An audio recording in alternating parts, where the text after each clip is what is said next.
I think it begins with Jeremiah 49.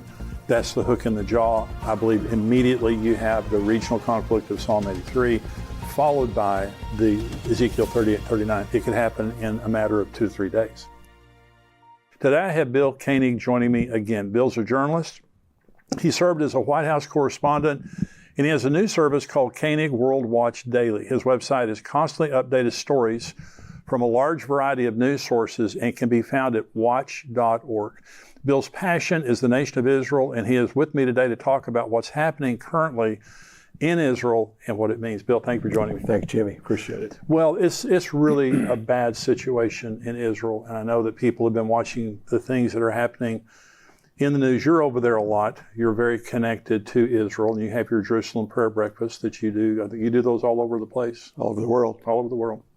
And so just kind of as an overview, what's going on in Israel right now from your perspective? Well, what is so problematic, very similar to what's happening in the United States. It's amazing how much Israel and the United States track politically, and the division that's taking place in Israel over the judicial reform is at a level never seen before.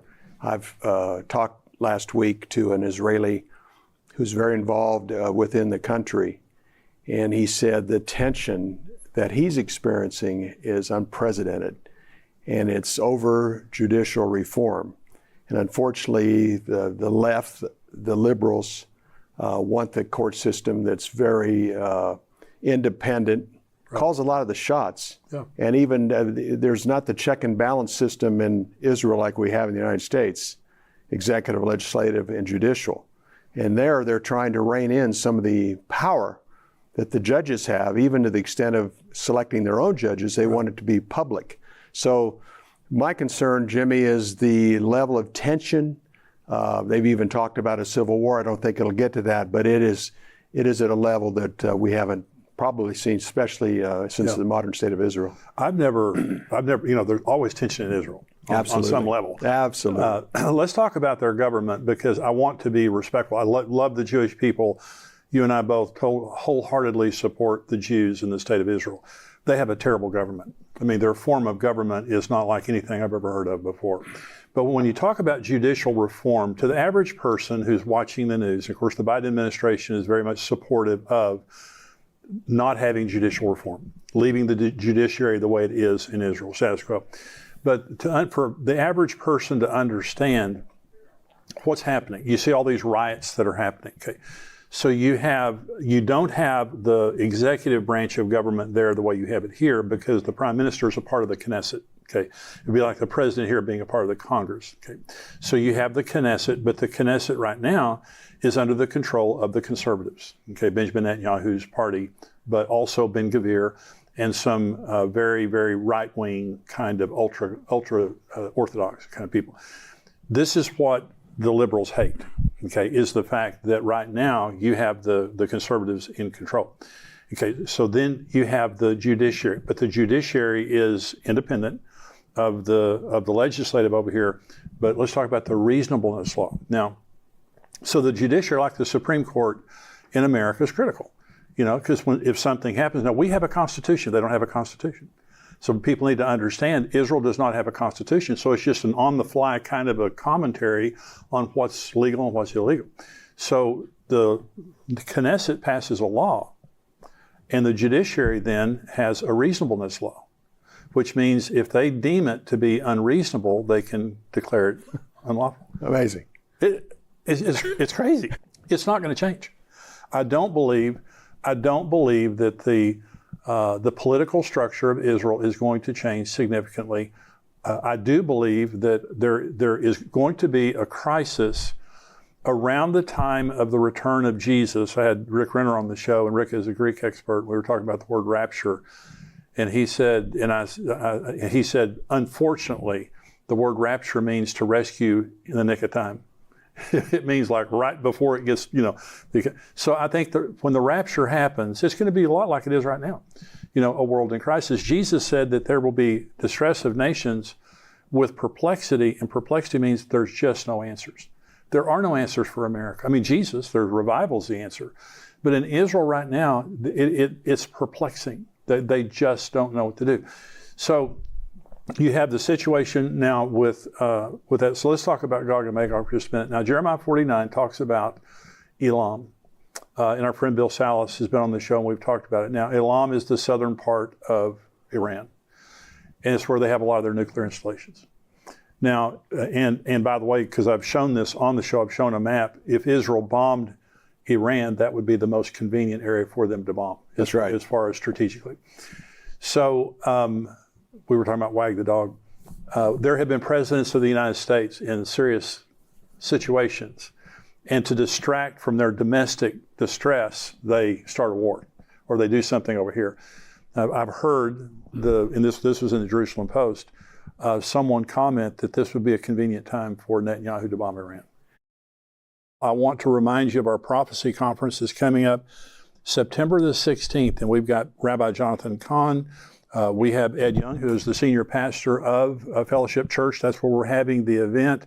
Dr. Mark Hitchcock, Billy Crone.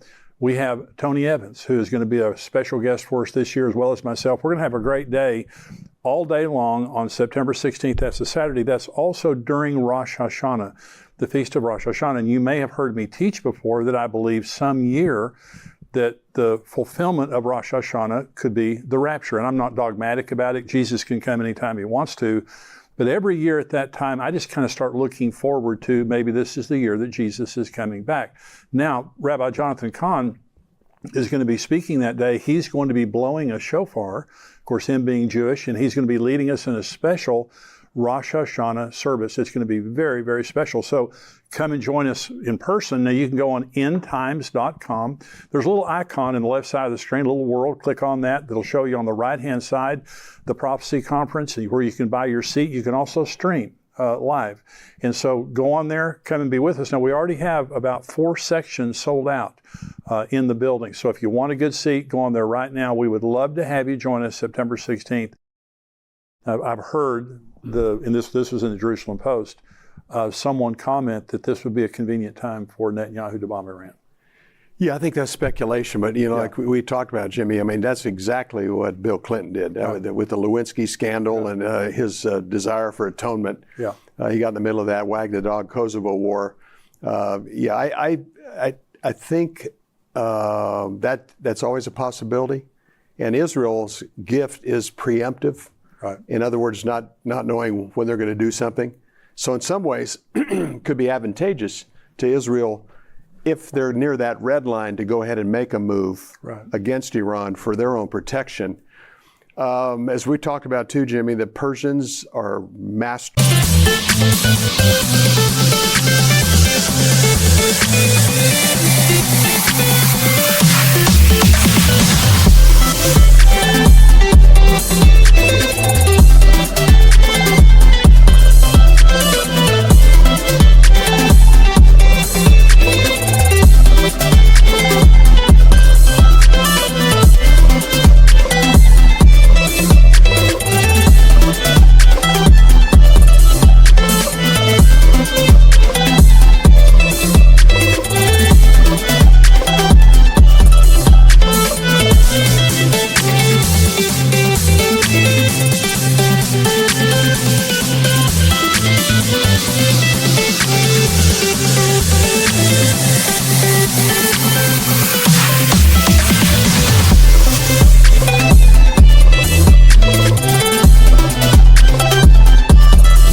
At strategy. Right. They're very patient.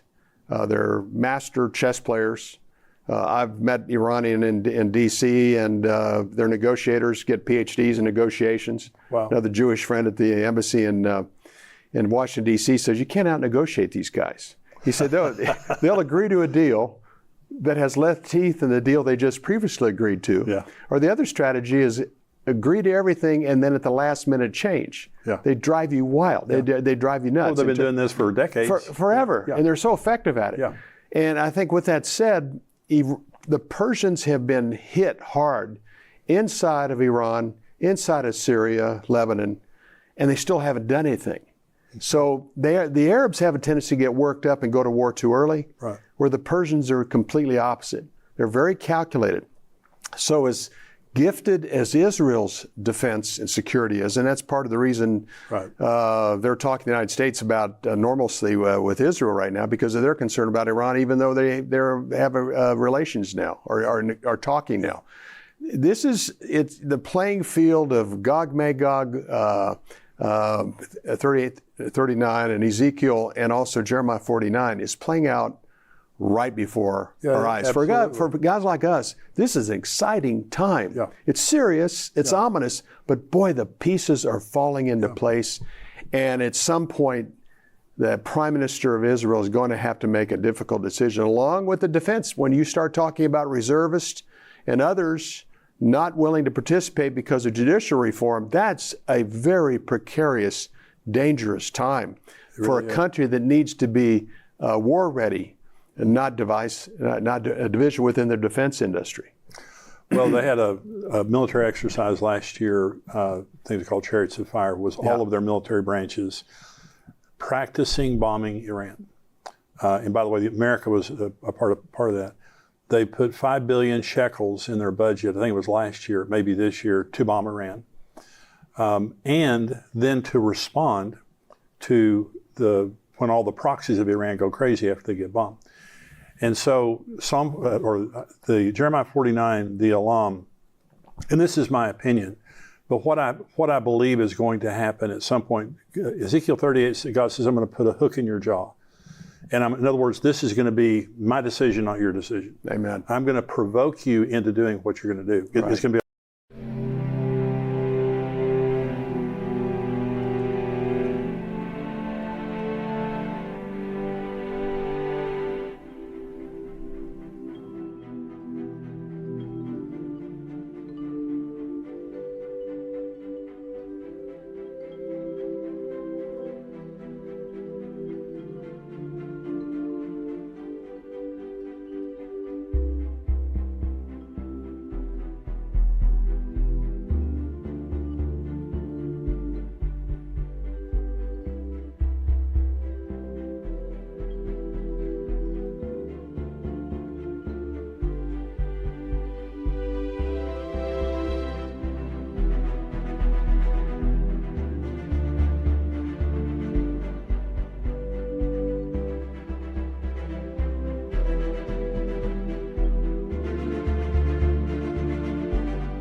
on my timetable. So the hook in the jaw was an animal hook. And so when you had a stubborn animal that wouldn't do what you want to do, you put a hook in its jaw and you drug it around like a donkey. Well, that's what this is. So God says, I'm going to put a hook in your jaw. Well, if Israel bombed Iran, it would be the most provocative thing they could possibly do. First of all, Russia has been warning America and Israel for years, if you bomb Iran, you've got us to account to. Now, there are Russian scientists all through the Iranian nuclear installations. So there can be some Russians die if they bomb Iran. So Jeremiah 49, Elam, and it says in Jeremiah 49, it'll never be inhabited again. And the dispersed of that area will go to every area of the world. Well, that's a major nuclear event.